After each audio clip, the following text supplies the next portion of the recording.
What's up guys, Dr. Joey here. If you spend hours training every week because you want to build a muscular physique, you probably want to make sure that you're training in a way that's optimal for muscle growth, right? When it comes to hypertrophy, aka building muscle, there's many different variables that can influence the effectiveness of your training. Some of those variables include exercise selection, your weekly training volume, the intensity of your workouts, as well as your training frequency. In this video, I want to discuss one particular variable that most people often don't think about when it comes to exercise selection, and then I'll tell you how to actually implement it into your training so that you can make sure you're making the best gains possible. Okay, before we get into the video, I need to ask you one thing. If you could, please hit the like button and subscribe to my channel. I make these videos because I absolutely love talking about this stuff and want to teach you everything I know so that you can improve your physique and your health. Taking a second to like this video and subscribing to my channel helps me out tremendously, and it's just a way for you to show a small token of appreciation. Thank you. Okay, so one of the first things most people think about when they're going to follow a training program is, what exercises should I do? Valid question, right? Most people know they should do some sort of exercise for each of the different body parts, like their chest, their back, shoulders, arms, quads, hamstrings, and their glutes, right? For example, for the chest, someone might choose to do some sort of bench press. For the triceps, they might choose to do some sort of cable press down or a skull crusher. This is usually as deep as people think when it comes to exercise selection. I've thought about exercise selection like this too until recently. I used to think that if an exercise targets a muscle, then it's effective to grow that muscle. This isn't completely wrong, but there are some studies that show that the length of a muscle during an exercise may make it more or less effective for hypertrophy. For example, most people would argue that an overhead triceps extension and a laying skull crusher are equally effective for growing the triceps. Although both of these exercises are great for growing and strengthening your triceps, they're actually not equally effective for hypertrophy.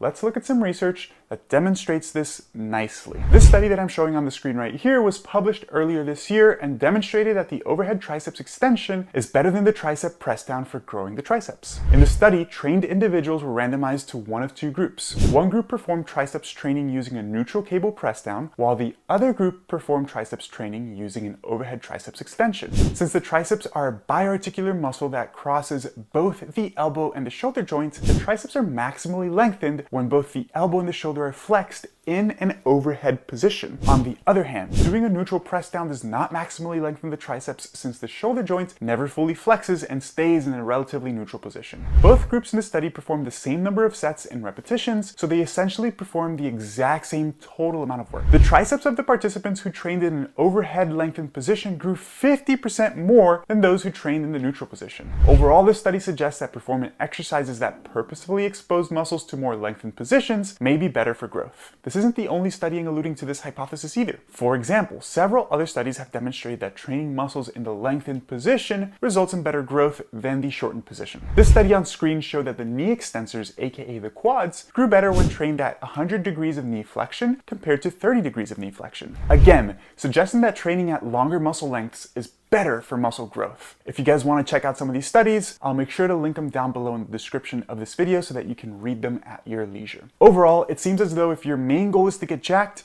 you might want to choose exercises that train your muscles in lengthened positions compared to shortened positions. It's important to keep in mind that we're specifically talking about hypertrophy here. The same can't be said for other training adaptations like strength or power. Okay, so how do we ensure that we're training muscles in the lengthened position? There are two main variables that are important for lengthening muscles during training. The first is exercise selection, aka just the exercises that you choose. As I showed in the study above, the overhead triceps extension is better for hypertrophy than the press down because it inherently positions the triceps in a more lengthened position compared to the press down. This is the same reason why a high bar squat is probably better than a box squat for growing your quads, and a stiff leg deadlift is probably better than a glute thrust for growing your glutes. Aside from exercise selection, the other very important variable for training muscles in their lengthened position is the range of motion during the exercise. You need to make sure that you train the muscles through their entire range of motion to ensure that the muscle is maximally lengthened. For example, if I take the same overhead tricep extension but only do half reps up top instead of going through the entire range of motion, it's probably not going to be too effective for hypertrophy. The same can be said for the squat. Training a squat to parallel, aka half squats, is not going to be nearly as effective as an ass to grass squat for hypertrophy, even though you can lift more overall weights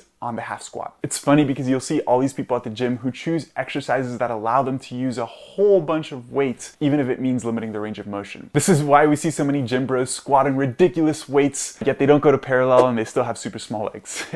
It's because lengthening the muscle under load is important for the growth of that muscle. If you're not doing that, you're significantly reducing the effectiveness of the exercise and your ability to grow. If you only squat to parallel, you're not fully stretching the quads and you're not going to get the best growth. If you don't believe me, let's take a look at some research. A 2019 study by Kubo and colleagues compared the effects of half squatting to full squats on muscle hypertrophy of the lower body. Participants trained to squat 2 times per week for 10 total weeks. The results showed that performing full squats led to significantly greater growth of the quads and the glutes compared to the half squats. There was no difference in the growth of the hamstrings, which makes sense since the squat isn't really an effective hamstring builder. There's many other studies that clearly show the benefit of training through a full range of motion for muscle growth compared to a partial range of motion. Again, this is because training through a full range of motion will lengthen the target muscle to a greater degree than partial range of motion. All right, I'm hoping that so far you understand that training muscles in their lengthened position is important and should be a priority to get the most out of your workouts. In order to do so, you should 1. Choose exercises that purposefully position your muscles in a lengthened position, and 2. You should train through a full range of motion. That being said, let's talk about what your thought process should be when selecting exercises for your hypertrophy-focused training program. When you choose an exercise for a particular muscle group, you should ask yourself, does this exercise allow me to maximally lengthen the muscle I'm trying to grow? If I asked you, is a barbell bench press or a dumbbell bench press better for growing the chest, what would you say? The first thing you need to think about is, where's the chest most lengthened during press? Is it at the top of the press when you're holding the weight above you, or is it at the bottom of the press where your hands are near your chest? You can literally feel your chest stretching at the bottom of the press where your hands are near your chest. The next thing you need to think about is, well, which of these exercises accentuates that part of the movement more? The barbell bench press is great, but the bar prevents you from going any deeper when it touches your chest. On the other hand, dumbbells allow for a greater stretch in the chest since they allow you to go deeper in the movement.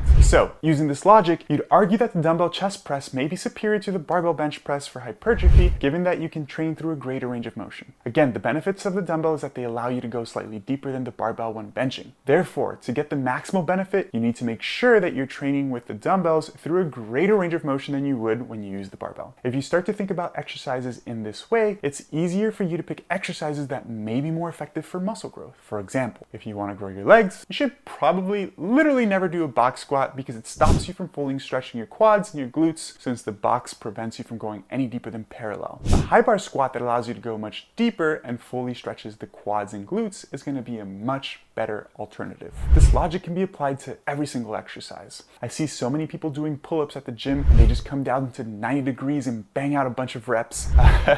Although it's probably a huge ego boost to do 30 pull-ups in a set, you're never really stretching the lats if you only come down 90 degrees. Instead, you should put aside your ego and dead hang on every rep when you do pull-ups. Sure, you won't be able to do nearly as many repetitions, but it'll be way more effective for muscle growth. If you currently don't have the mobility to do a squat or any other exercise with a full range of motion, focus on improving the range of motion before you add weight to the exercise. It's almost impossible to improve your range of motion if you continuously add weight to the exercise, because you're just going to be strengthening the part of the exercise that you're already strong at and neglecting the part of the exercise that you're weak at, which is the lengthened position. Alrighty guys, that pretty much wraps it up for this video. If you want to get jacked, make sure you accentuate training muscles in their lengthened position to get the absolute most out of your training. Leave your ego aside, don't be a gym bro, and make sure you use a full range of motion on all of your exercises, even if it means dropping the weight, so that you can make the absolute best gains possible. By the way, I made a completely free ebook on the fundamentals of nutrition for fat loss. If you guys are interested, make sure to download it. I'll provide the link to my ebook in the description of this video. Catch you guys in next week's video. Peace.